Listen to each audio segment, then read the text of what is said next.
Good afternoon, everyone. My name is Brian Overby. I am the Senior Options Strategist with OptionsPlay, and welcome to my presentation that is titled The Top 10 Common Option Trading Mistakes.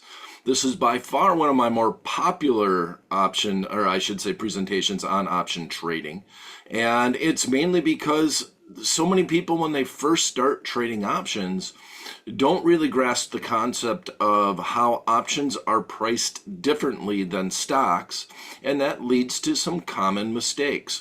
We're going to try to address them all. This is a fairly long presentation. We're going to try to get it done in about 45 minutes, and then we'll leave this open for questions. Now, very important, you will see two different boxes on your Zoom profile or screen or whatever you want to say, and those two boxes are a Q&A box and a chat box. If you want me to address your questions, please do put it in the Q&A box, and I'll try to address a few along the way, but most of the questions I will address at the very end. So with that mentioned, I think it's time to get going here. We have a disclaimer. We're going to be looking at some real examples, not that many, but they're not meant to be recommendations. Past performance is not a guarantee of future results. And just want to say those couple of things before we kick off. Here's the agenda. We're going to go through the basics of options. We're going to talk about the four main trades. So this concept of top 10 mistakes is really more of a basic option trade. Option trading seminar, I should say, but it's common. These mistakes happen to beginning option traders and to people that have traded for many years. So it applies to everyone. But I want to start by just going through the basics, and then we're going to go through the top 10 mistakes, and then we're going to address the information that I have available. I'm going to make reference to a book that I have written called the Options Playbook, and the companion website, which is optionsplaybook.com. Options with an S, playbook.com. And I'm going to show you some of the information that will help you read up and stop these common mistakes. So I'm going to use the PowerPoint and the website to try to give you some tools to be able to make yourself a better option trader in general. Okay, so here's the four basic positions. Oh, I got the first level thing, that don't matter, but let's ignore that. Okay, here we go. We're buying a call option. If you buy a call option, you have a right to buy 100 shares of stock. And it's that simple. If I buy a call and I have a right to buy 100 shares of stock, well, then that means that I want, and I have a right to buy 100 shares of stock. That means I want the market to go up. If I buy a put, and that means I have a right to sell 100 shares of stock. If I'm looking to sell stock, that means I want the stock to go down. So buy call means I want the market to go up. Buy put means I want the market to go down. I have a right to buy the stock. I have a right to sell the stock on the put option. Now, important in that once you buy it, here's another term that a lot of people kind of get confused with. You are considered long that option trade. You're considered long that position in your account. So if I buy a call, I have a right to buy the underlying stock. I am now long after I purchase that call option in my account, and I'm also long the put option. Now, on the other side of the coin, if I'm the seller of an option contract, well, I can sell options almost as easy as I can buy them. And if I sell, I take on an obligation to sell the underlying stock. This is actually where call comes from. This is where the term call comes from, is that I have the right to call stock, or I take on the obligation to have stock called away from me. And on the put side of things, it's also where the term comes from. If I sell a put that I don't own, I take on an obligation to buy the underlying stock, as we see here. And another way to say that is I take on the obligation to have stock put to me. So call means that somebody can call the stock away from me. Put means that somebody can put the stock to me. Now, once I sell a call without owning it, I'm considered short that call in the account. And we're going to talk a little bit about selling call options today. Very popular strategy called a covered call. That's going to come up in our conversation today.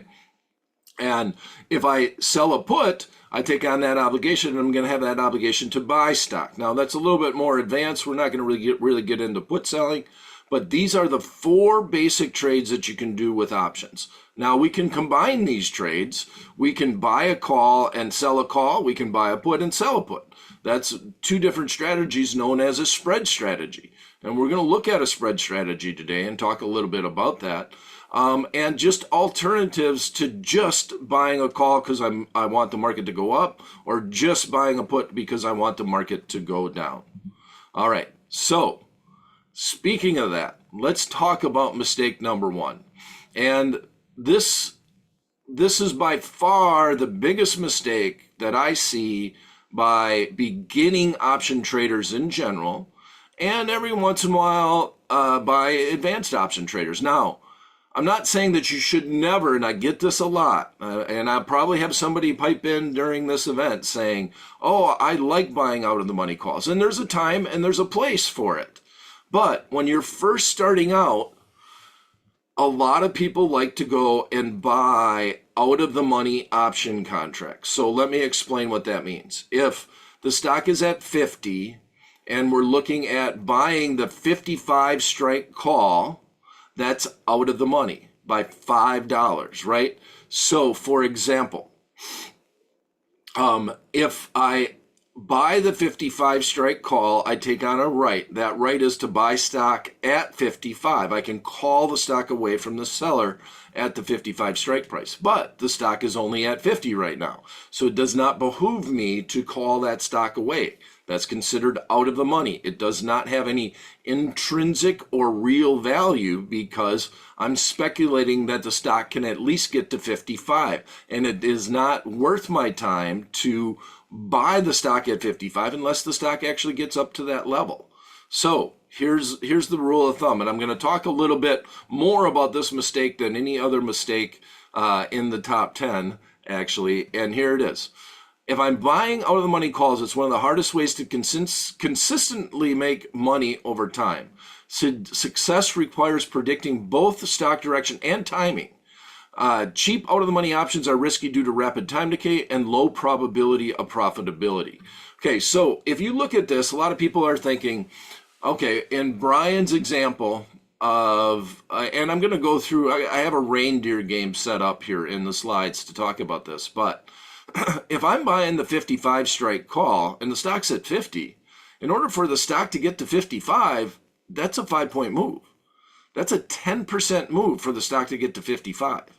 So when you're buying that option contract, are you thinking, gosh, I need the stock to move 10% before the expiration date in order for this to be profitable? No. Why are beginning option traders buying it?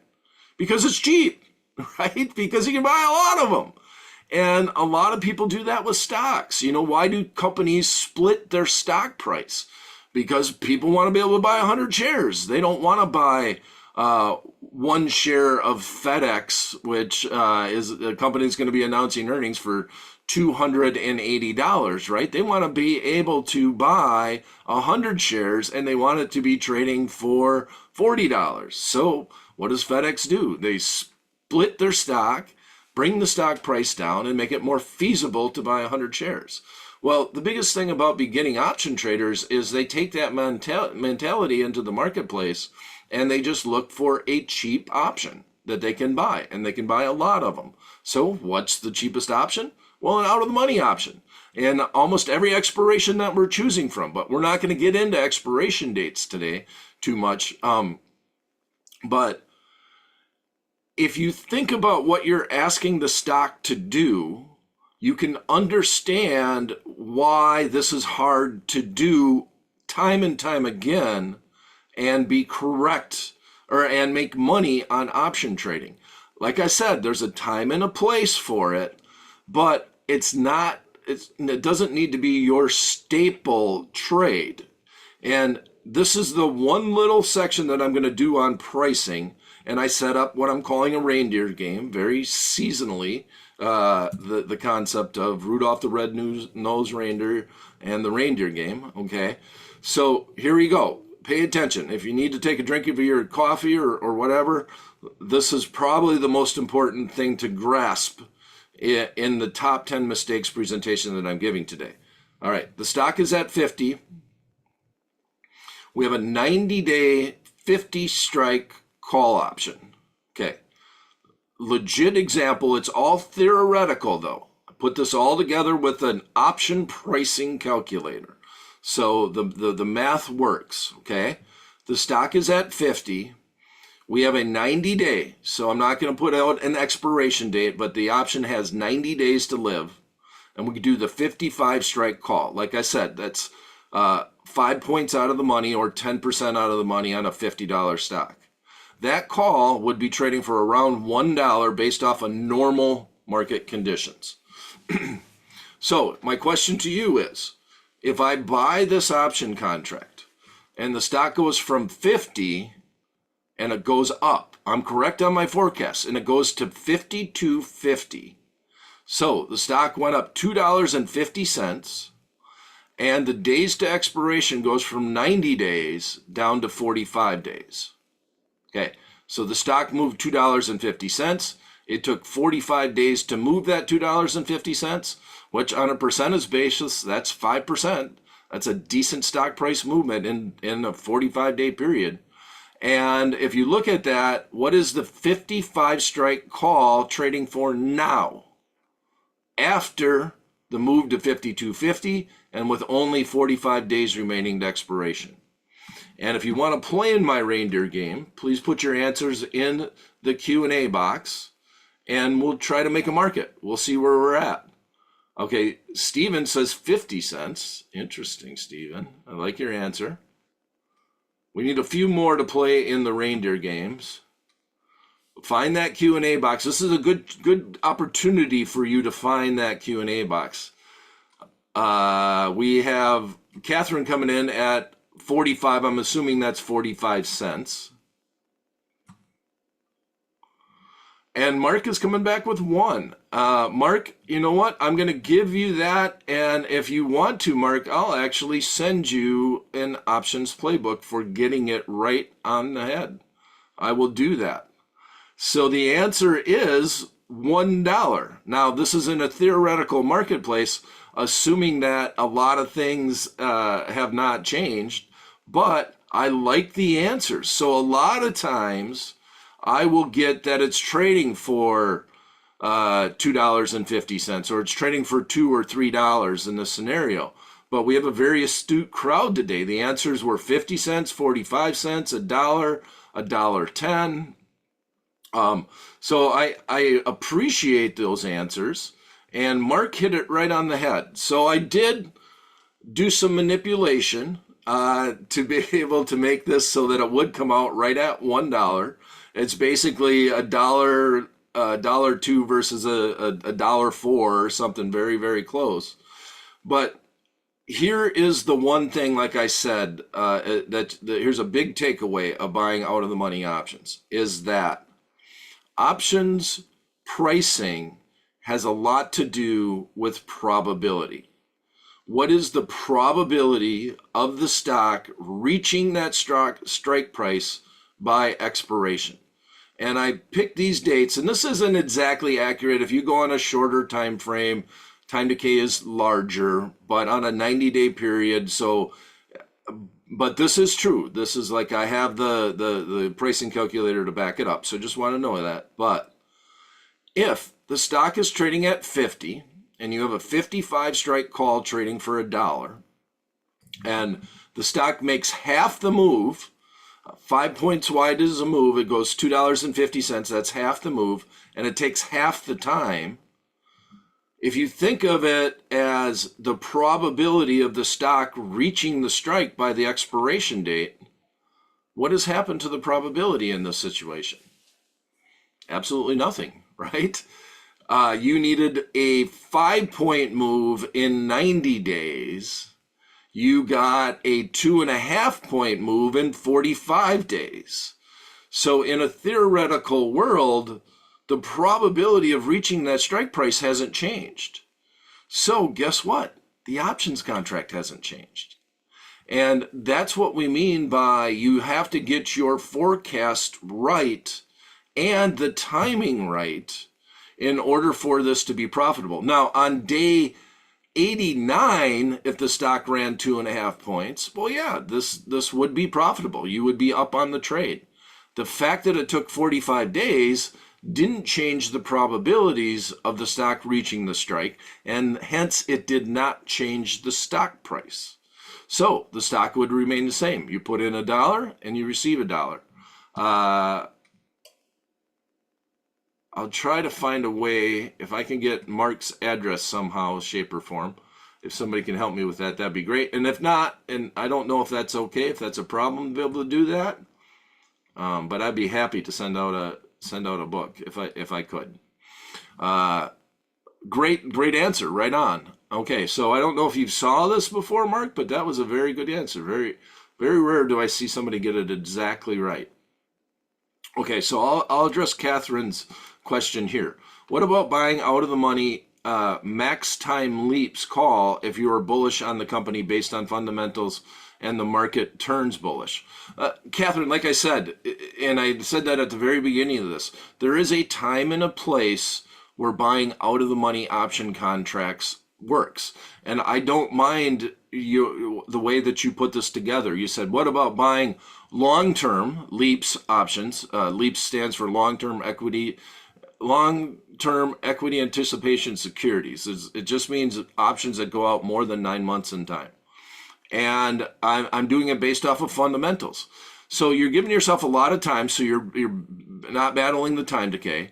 And you're saying, I'm going to go a little bit out of the money and I'm going to buy this and I'm going to speculate. To me, it's still a speculation trade, but the fact that you're going such long out in time and you're doing it based off of fundamentals, it's okay. What I'm talking about is I am buying an option contract just because it's cheap. I'm not thinking about the pricing. I'm not thinking about anything. I'm a new option trader. I'm coming in and I'm saying I like XYZ stock that's trading at $50. So how can I participate in this reindeer game? Why not buy the $1 option contract instead of the $4 option contract? That simple. And the reason why is that you need to be right about price and you need to be right about time. And if you just buy out of the money option contracts because they're cheap, you will, and you don't take the time to go to a seminar like this and learn about this, you will usually lose repeatedly because you're asking the stock to do too much in that time period. Okay, so how to trade smarter? For your first time option trades, if you're a first time option trader, here's what I would like you to do. I would like you to actually sell that option contract instead of buying it. Now, I'm going to use the $50 stock and the 55 strike call to try to go through this example. But the strategy, and I'll highlight it in the options playbook when I pull it up later on, is just selling a covered call on a stock that you own. So you're enhancing your stock portfolio as opposed to trying to speculate on just pure price movement. So most people that begin trading options have traded stocks. That's always been a pattern. Very rarely does somebody start by just buying option contracts and never buying a stock. So instead of buying that 55 strike call, let's say you own the stock at 50 and you sell the 55 strike call. And all you're saying is that if the stock gets up to 55, you can call the stock away from you. That's straightforward. You get a feel for the option pricing. There's a low probability that it will get there, but now you're saying, I will get rewarded now, 90 days, saying that anytime over the next 90 days, you can take my stock away from me 10 points higher, right? And the reason why I like this trade is that you own stock, so you're used to the stock risk. Your only real risk here is opportunity risk. If the stock skyrockets and goes to 60, right, moves up 20% in 90 days, that would be amazing. But if it did, then in that scenario, you're just giving up the upside from 55 to 60. And you're just saying, well, if it would have got to 55, I was okay with selling it. And here, the thing about it is then you learn about option pricing. You learn about how that option is moving. You will look at that trade. So my first trade for a beginning option trader is the good old covered call. It's probably the most used strategy in the option trading world. It enhances stock. It brings in revenue or brings in income above and beyond any dividends the stock might pay. And it's literally my last bullet here. You're using options as a tool rather than speculation on your stock portfolio, your portfolio stocks that you already have, to begin your journey in the options trading world. And I don't think anything can be more accurate than that.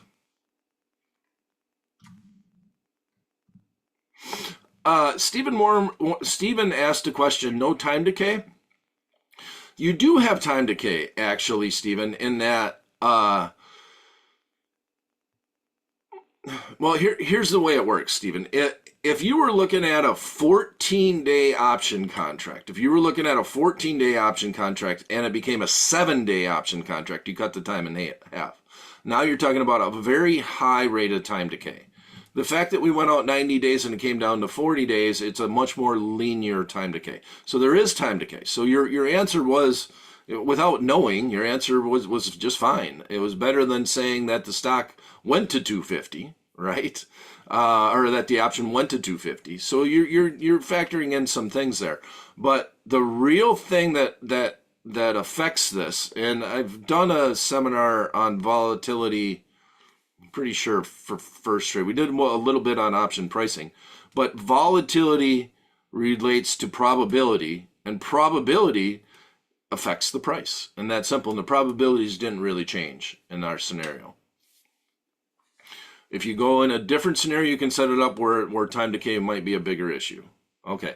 Out of the money calls required larger, Luis says, out of the money calls require larger moves in a short time versus a call debit spread. Okay, so we'll look at a debit spread. So you're getting ahead of the game here. Okay, that's mistake number one. And I just like to go through that example because if you just say don't buy out of the money options, you're going to get, that's not the right answer. The right answer is that shouldn't be your only trade. And that shouldn't be where you start if you're a beginning option trader.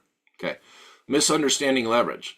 Another thing with beginning option traders is they misuse the leverage factor in the options world. So they're thinking, gosh, look at how many option contracts I can buy versus buying the stock. So for example, if you have an at the money option contract, and let's say the stock's at 60, okay, let's make the stock at 60. If you buy 100 shares of stock and the stock's at 60, you're spending $6,000.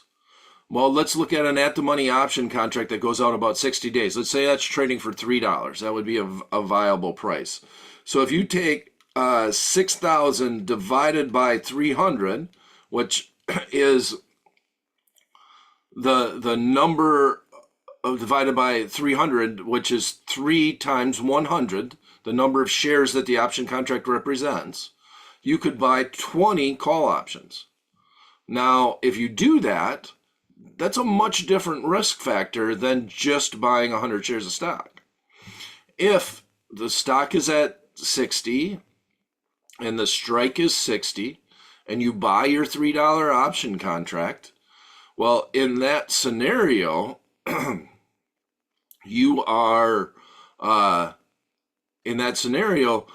saying that if the stock doesn't move at all and it stays at 60 and 60 days goes away, you're going to lose your entire investment. And a lot of people don't think of the leverage factor in that way, in that if I bought the stock and the stock didn't move, I would still have the same amount of money in my account. In the options trading world, once again, we have time factor. Even though you can buy a lot of them, and if you're correct on your forecast, you get paid, you still got to think about the leverage and not going out and taking all the money that you would have put into the stock to buy as many call options as you can. So here's the question that I highlight here in mistake number 2 is the outright buying of calls a speculative or conservative strategy? And the answer is it depends. There's no clear answer. If the stock's at 60, the strike is 60, I got the option contract at the money, trading for $3 with 60 days remaining, if I buy one call option because I was going to buy 100 shares of stock, well, now I'm actually using options to actually protect myself over that time period. And that if I bought the stock outright, could the stock go down $3? Yeah, it definitely could. Would you lose more than if you just bought one option contract if that happened? Yeah, so the stock goes down 4, I'm going to lose $400 on my 100 shares, and I would only lose $3 on my call option. So you got to come up with a plan to be somewhere in the middle. And if you're a beginning option trader, the way that I look at it is, if you usually trade 100 shares, then stick with one option to start. If you normally trade 300 shares, if that was the situation and you had to stick with 3 contracts. Now, you can tweak this a little bit to fit your plans. And if you're not a beginning option trader, then you've probably already done this. But you want a good test amount to begin with, and don't think that, oh, if I buy the 20 lot as opposed to the 1 lot of option contracts, and the lot means 1 call option. If I do that trade, well then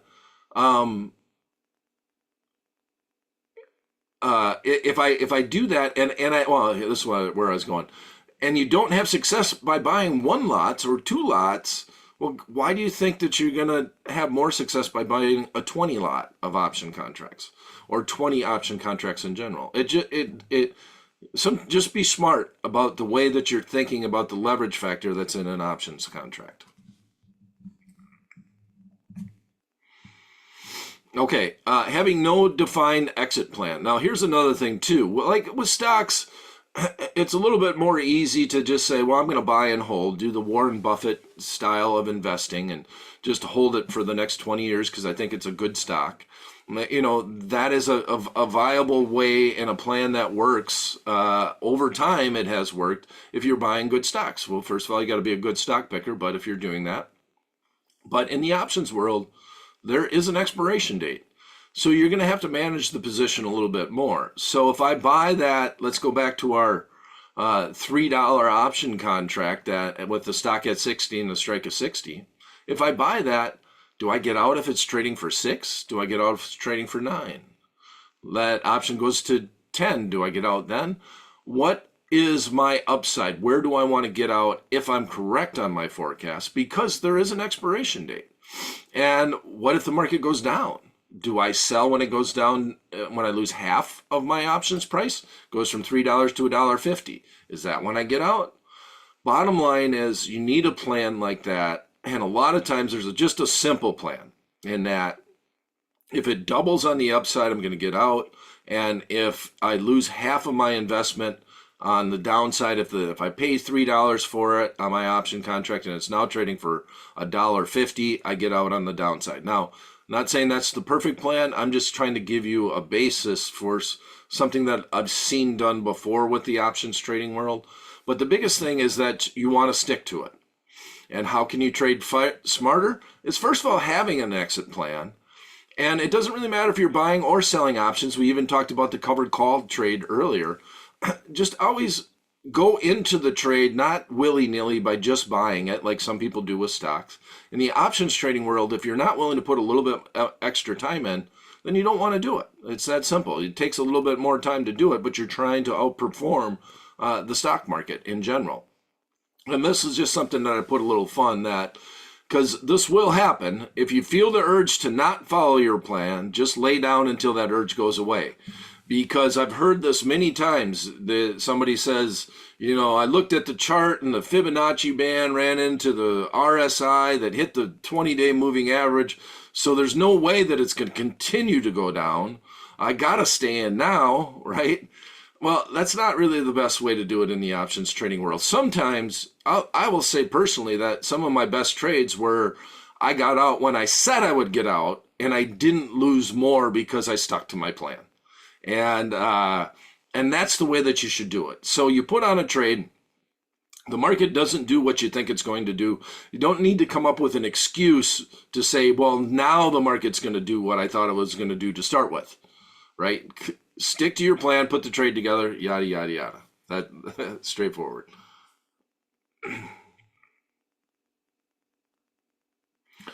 Okay, so I'll address a couple of the questions in here a little bit later on because we're going to go through a few of them as we get going. Okay, and I'm seeing them popping up, and I appreciate the questions in the Q&A box. Okay, mistake 4. Compromising risk tolerance to make up for past losses. So this once again goes from taking the idea of owning stocks and applying the stock strategy to an option trading contract. And once again, I'm always focusing right now on buying call options because that is the most common thing that beginning option traders do. And option prices behave differently than stocks. So first of all, realize that there's a time factor in them, that there is an expiration date, that there is a difference between an option that has intrinsic value that's in the money and one that doesn't. And keep those factors in mind. So stock strategies often don't apply to options, so be cautious. For example, doubling up to catch up typically doesn't make sense for options. In the stock world, okay, I bought the stock at, and I've heard this more than once, you bought the stock at 50 and you liked it at 50. Well, now it's at 25. You got to even like it more at 25. Let's double up to catch up. And so then you buy another 100 shares at 25, and then you cut your cost basis in half, right? So instead of owning 100 shares at 50, you buy another 100 shares at 25, and then you now own 200 shares right at the midpoint between 25 and 50, and your cost basis comes down to that level. Double up to catch up. It's not a bad trade when you're doing it in the stock trading world. There's some thought to that if you are long-term bullish on your stock and you do still like the stock when the stock goes down. In the options trading world, just get out. Just get out. You have your exit plan, you get out of the trade. You're not going to go out and buy the same option contract that's way out of the money now and double up to catch up. It just doesn't work because you wouldn't have done that trade to start with. So you start by buying an at-the-money option, the market goes down, and you say, okay, now I'm going to double up to catch up. So now you buy an out-of-the-money option contract, and now you have 2 out-of-the-money option contracts. No, just move on. So this is it. This is one thing that I'm just trying to give you little things because these things will pop in your head all the time. I'm going to focus on this little quote that I have here. Think to yourself, is this a move I would have taken when I first opened this position? If the answer is no, then don't do it. So I bought an at-the-money option contract, speculating on near-term price movement. The stock went down. Now it's an out-of-the-money option contract. Would I have bought an out-of-the-money option contract? If the answer is no, don't do it. Don't double up to try to catch up in that scenario.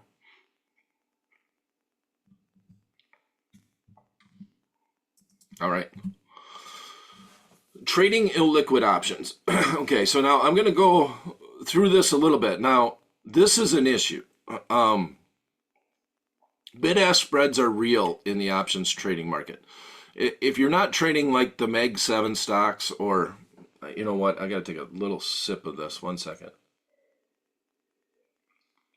Got a little bit of a cold coming on. So if you're not trading option contracts that are in the Meg 7 or the SPY, the ETFs that are extremely liquid, and you're trading a stock, let's call it consolidated widgets, something that you're bullish on, but not a lot of people know about it, and it's not very heavily traded, you probably don't want to trade options on it.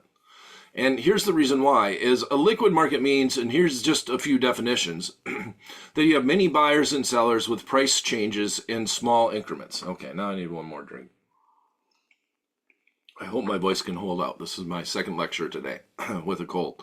Liquid markets have many buyers and sellers, which with prices changing at small increments.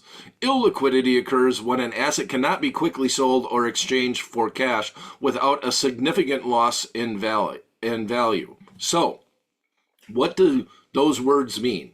It means wide bid-ask spreads.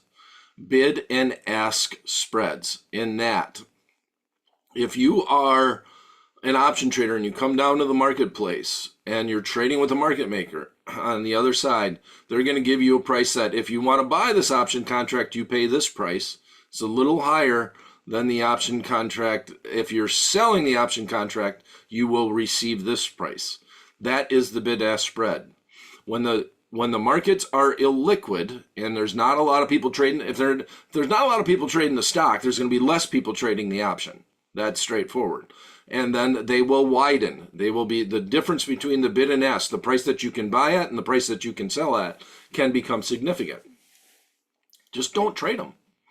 Even though you might want to, buy the stock. Don't buy the options. It's very hard, especially over your life of investing, to trade illiquid options and make money because the bid-ask spreads are just too wide.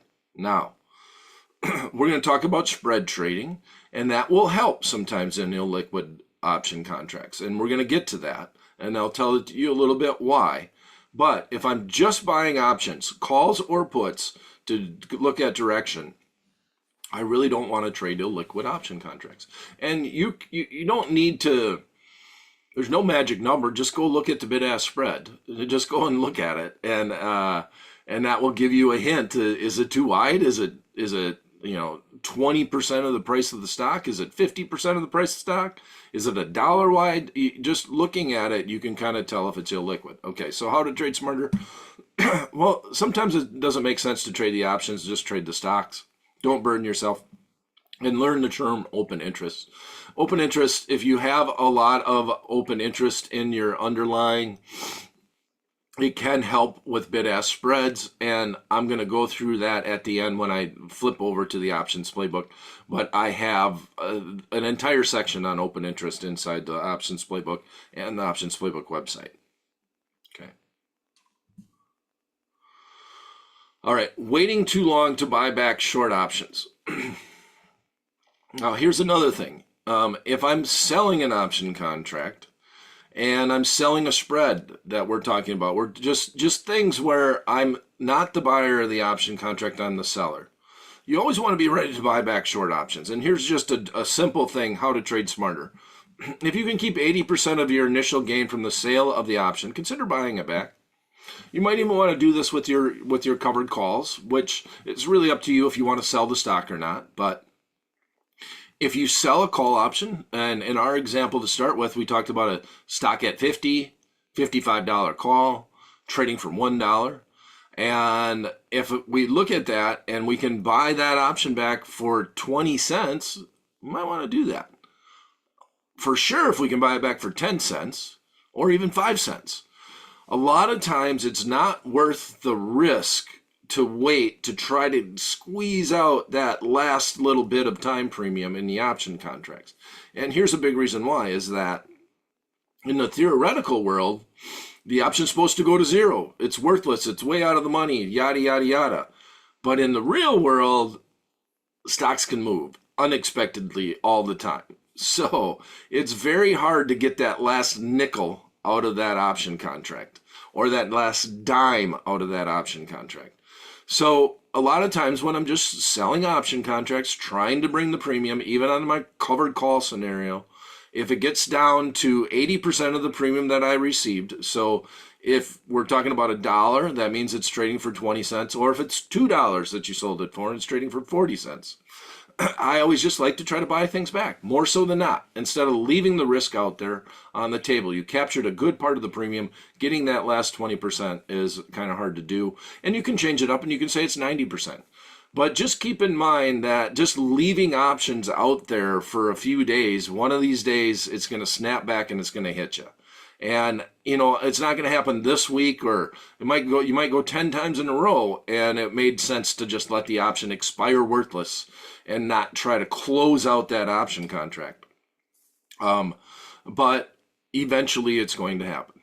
It's that simple. It's the law of averages. Eventually it's going to happen. So what are we talking about here for the very basic option traders? We're talking about we are selling a call to open, and we're receiving, let's say, $1 for it, to stick with our original example.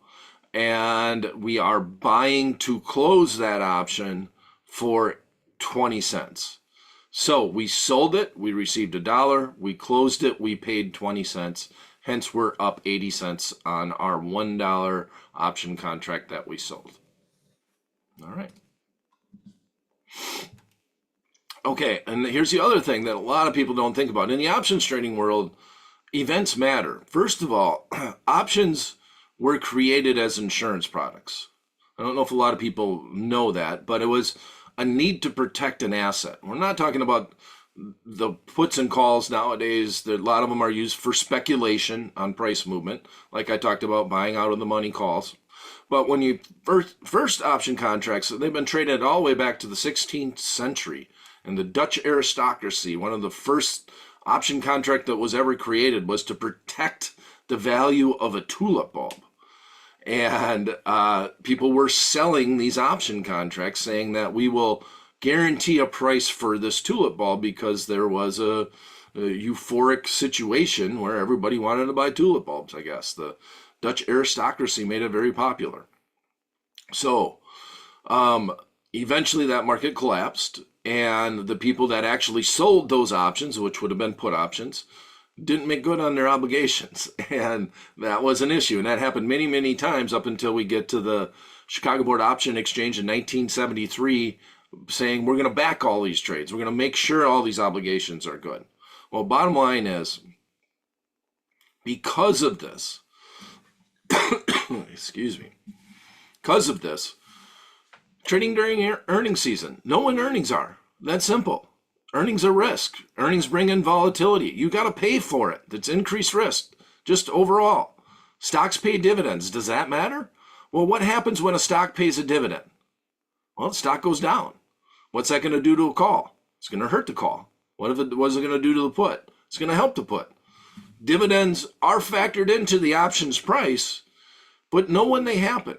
And part of the reason why is that dividends will affect if an option contract could be or may be assigned. And I'll talk a little bit about the rights and obligations and exercise and assignment once we get to the options playbook. I'm going to show you these things. So I want to know when the dividend's going to be paid, especially if I'm selling option contracts. And I'm also want to know when the earnings is, because if I looked at something and I said, God, there's a lot of juice in that option contract, that usually means there's a known event. Figure out what that event is. If the option premium seems to be too high relative to where the stock is at, once you get a feel for option trading, look into it. Try to figure it out. So know about known news events. You can't do anything about unknown, of course, like when Boeing, when they had their issues with their max max planes and the crashing of it. Like, you don't know that a plane may crash and all that, but you do know when the company's going to announce earnings, and it's that straightforward. So you don't know the unknown events, but figure out when the known events are happening and add them into your strategy, because your option contracts will go up in price if you're buying options. And sometimes you get an urge to sell them, and you're like, gosh, I want to sell this covered call on this position. And because look at all the juice, look at how pricey these option contracts are. Well, you might wake up one day and realize your stock's called away because there was a earnings event and the stock skyrocketed through your strike to the upside and you didn't really want to sell. Okay. So we're doing pretty good here. Not being open to new strategies. So this is kind of what I'm talking about. If you're buying options, and I saw a couple of questions on this, and let me do one more little sip. And if you're buying options, spreading options, even if you're buying or you're selling, be open to learn about spread trades, right? So how can we trade smarter? A lot of people are just scared. They think it's too advanced to do two-legged trades, and that's the vernacular that I would use if I'm going to buy and sell an option at the same time. The trade that I'm showing on the screen, how to trade smarter, think about spreads, and how they differ from simply buying an option outright. We're going to buy the 50 call, we're going to sell the 55 call. So in this instance, if I do this trade, let's go all the way back to the very beginning option strategy that we looked at. We looked at buying an out of the money call and sell and buying the 55 strike call because it was $1. It was cheap. Here's an alternative. Why don't we lower the price? We buy that at the money call, which is going to be trading for more than $1, and then sell the out of the money call. Do I really think that underlying stock can move 10% in 90 days? I mean, I would be asking a lot if I just buy the 55 strike call outright. Well, an alternative to that is I can lower my overall cost as opposed to just buying the 50 call outright. And instead of buying the 55 call, let's sell that one and go a little bit closer to where the stock is at and then buy this one. That's a spread trade. It's that simple. Just be open to learning about these trades. This would be called a bull call spread, otherwise known as a long call spread, a call debit spread. You would have the same expiration dates. You'd go out 90 days in our example to start with, and just be open to doing that. That's straightforward. And I'm seeing a lot of questions, and I will address a lot of these. Mark says, "What book does Brian want to send me?" You know what? I'll type an address into your thing directly, Mark, and I'll send you my book, the Options Playbook. Okay.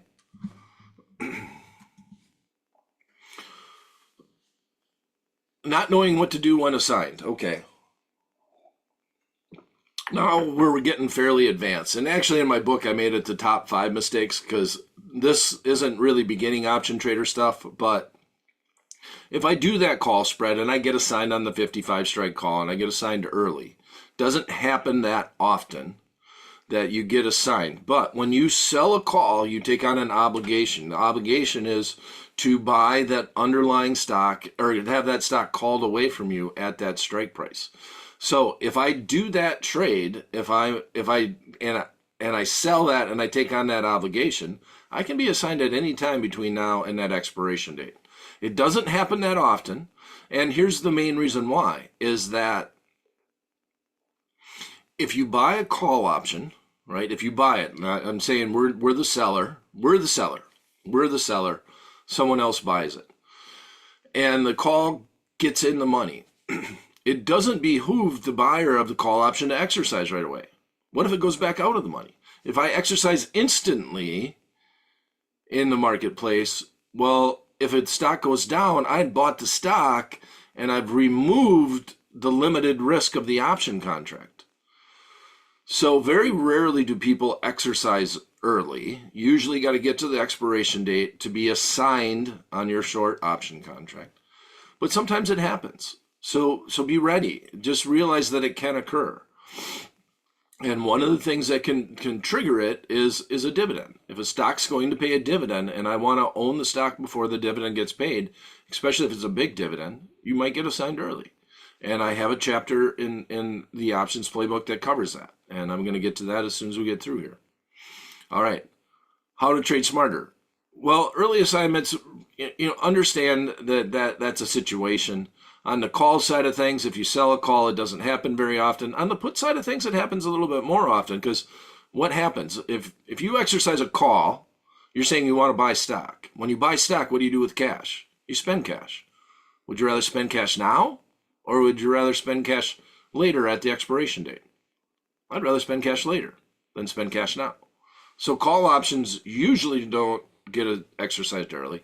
But on the put side of things, if you buy a put, and the market goes down, right?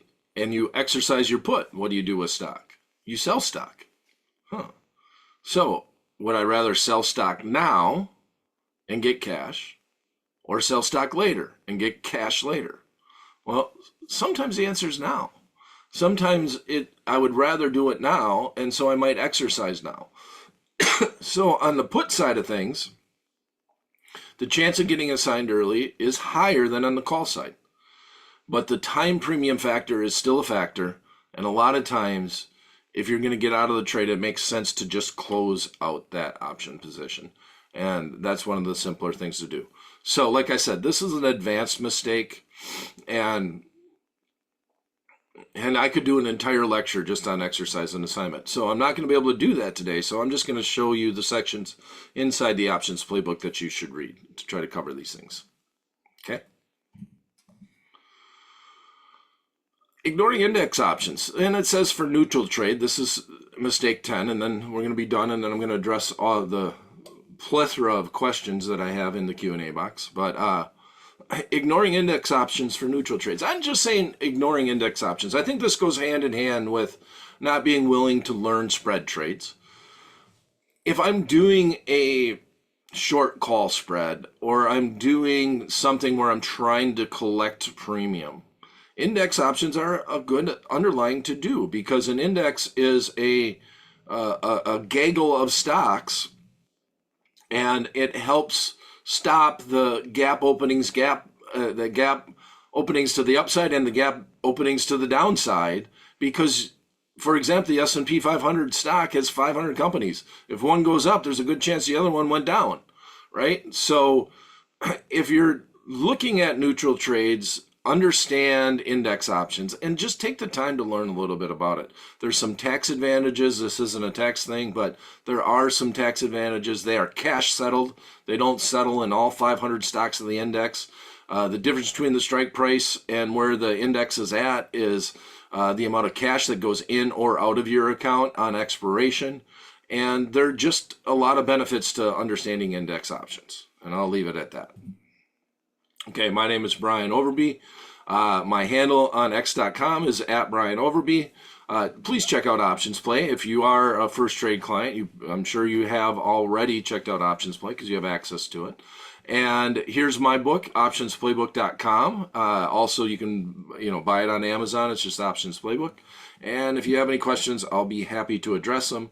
And while we do that, I'm going to stop sharing for a second. And I think my video is going to pop up, and I'm going to run to this, and I'm going to bring up the Options Playbook.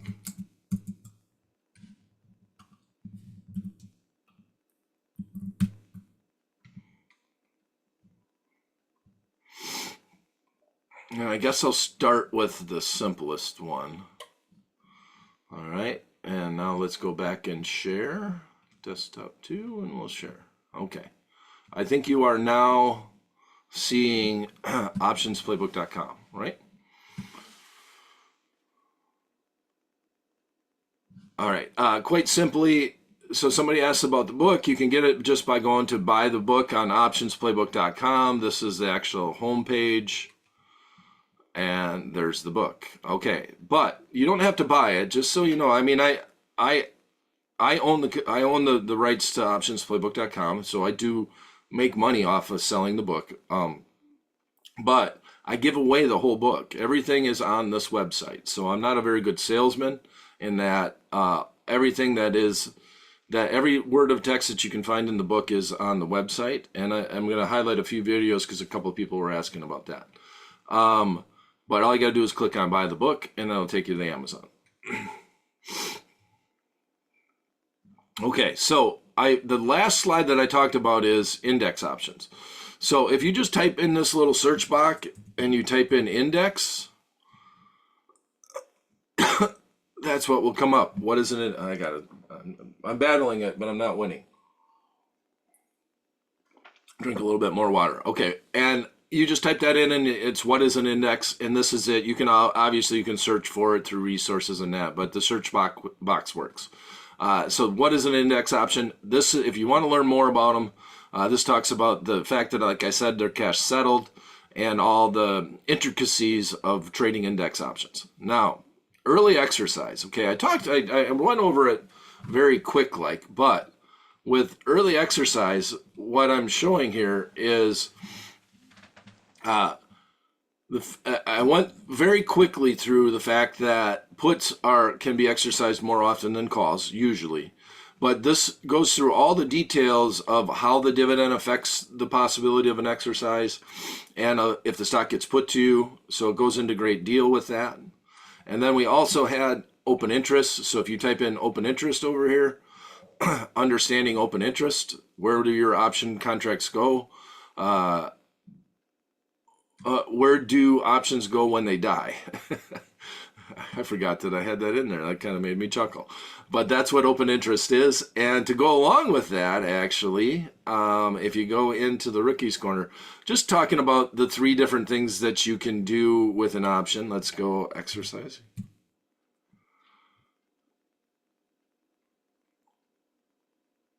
And let's just go to the basics.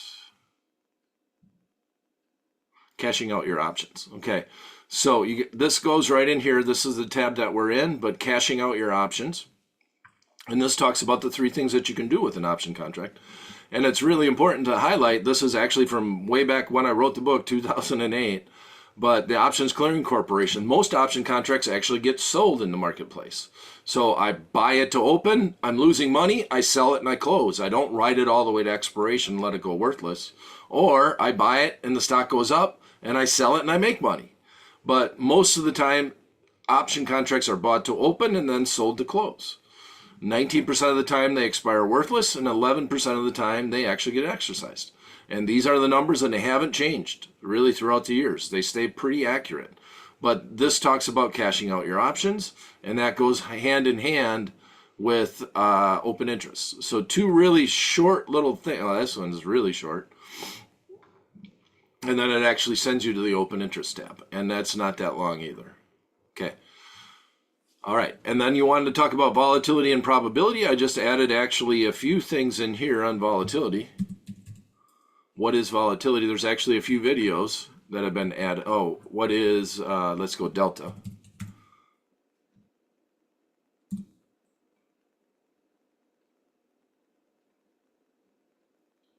Meet the Greeks. I've added a few videos. So if you want to watch a few videos and see them, this is a good area, and I'm going to keep adding videos. That's on delta, and this one is on theta. I'll finish all the Greeks here shortly.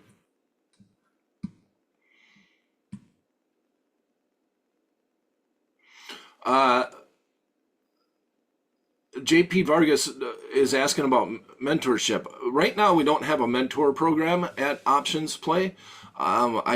We do a daily play. If you are a member of OptionsPlay, you receive a daily trade based off of Tony's research and my strategy outlook, but that's usually the way we look at it. We don't usually do one-on-one things.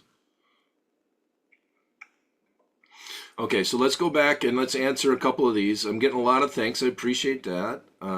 Answer live, done. What if the spread option, one of the legs has a low liquidity? Would you still trade the spread? Okay, Alex, that's a great question. Because I wanted to address it anyways, but I'm getting a little bit long here. If I'm doing a spread, if I have illiquid option contracts, I would rather trade spreads than individual options. And here is why. If I am trading a spread, I go down to the trading floor. I used to work at the Chicago Board Option Exchange, otherwise known as CBOE Global Markets. It's what the new name of the exchange is. And if you bring a package to the floor where you're buying one option contract and selling one option contract, the market makers like that. And sometimes they will give you a better price. So if I'm trading illiquid options, I would rather do a spread than try to buy an option contract outright, because the market makers are hedged traders. In other words, they want to reduce their risk as much as possible. So if you give them a buy and you give them a sell, a lot of times they will work it, and they will work it in the middle of what would be called the bid ask for the spread. So you're legitly sending it to the trading floor as a two-legged trade for a net debit or a net credit. So in general, you said if one of the legs has low liquidity or low open interest, I'd be much more apt to do it, Alex, as a spread than I would by just trying to buy that one option contract outright.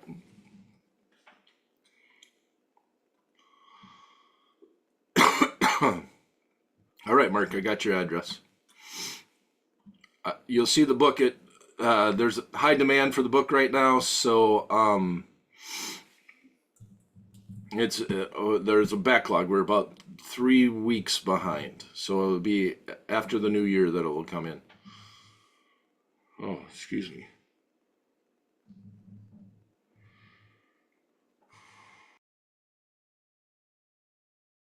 Okay, exactly the downside. All right, I saved it. I had to sneeze. I let it out. Yes, the downside if you're doing a spread, the downside is that you cap your upside. So we buy the 50 strike call, we sell the 55 strike call. We say, oh, I got to do it.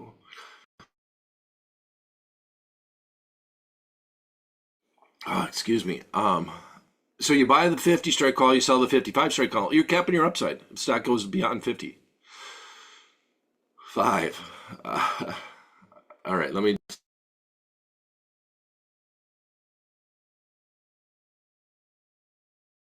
That is the downside of doing spread. That is the downside of doing the spread is that if you buy the 50 strike and you sell the 55 strike from 55 on up, you can't make any more. But bottom line is you probably would have sold it anyways. And that's the biggest thing about doing spreads is, and you can go wider, you could go 10 points wide. If you can get something for the option contract that you're selling, if it's worth selling, always make sure it's worth selling too. I have a lot of people that have done spreads and they just do them because they're a spread trader, and then they realize they sold an option contract for 10 cents, right? And it wasn't worth selling. So just be aware of that. That's another mistake that I see from spread traders.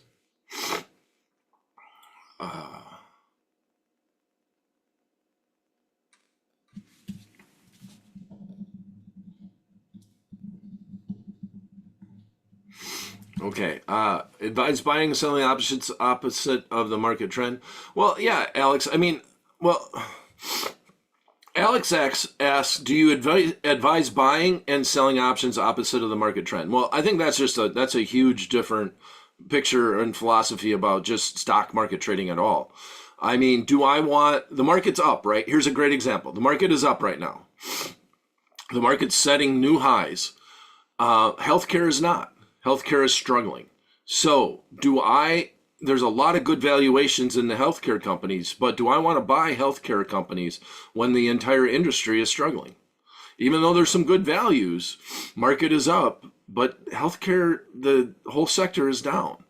So no, that's not a time when I necessarily want to be buying healthcare companies, and in general, to make it more specific, say buying call options in that sector.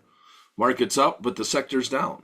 Now, might I buy a healthcare company and hold it for the next 10 years because I think that eventually the market's going to come back? Yeah, that's a different attitude. But in the options trading world, I'm probably not going to buy something in the healthcare world. Just to try to get through a here and now example.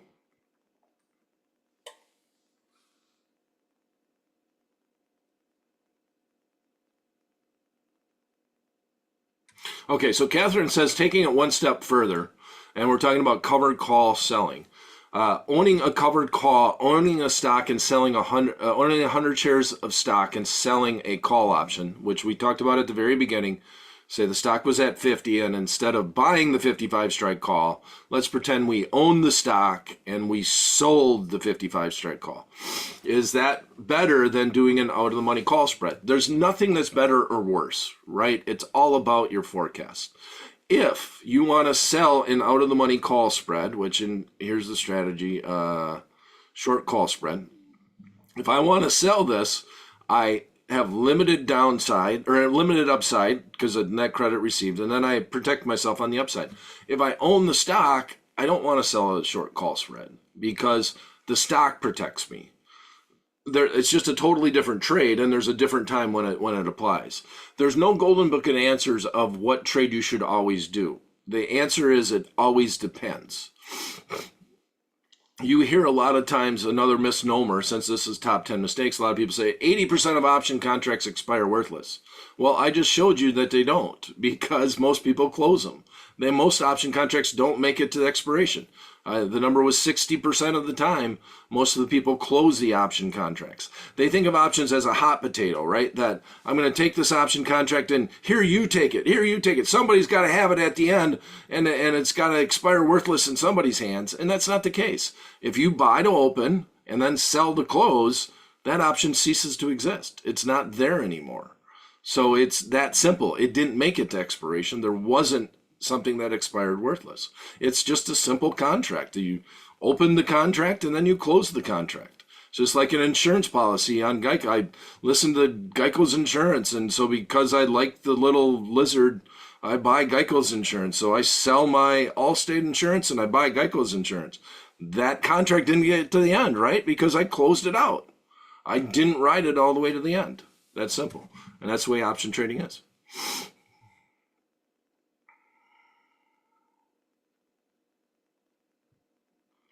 Okay, JP, I don't know if this is the time and place to answer that a little bit about the mentorship.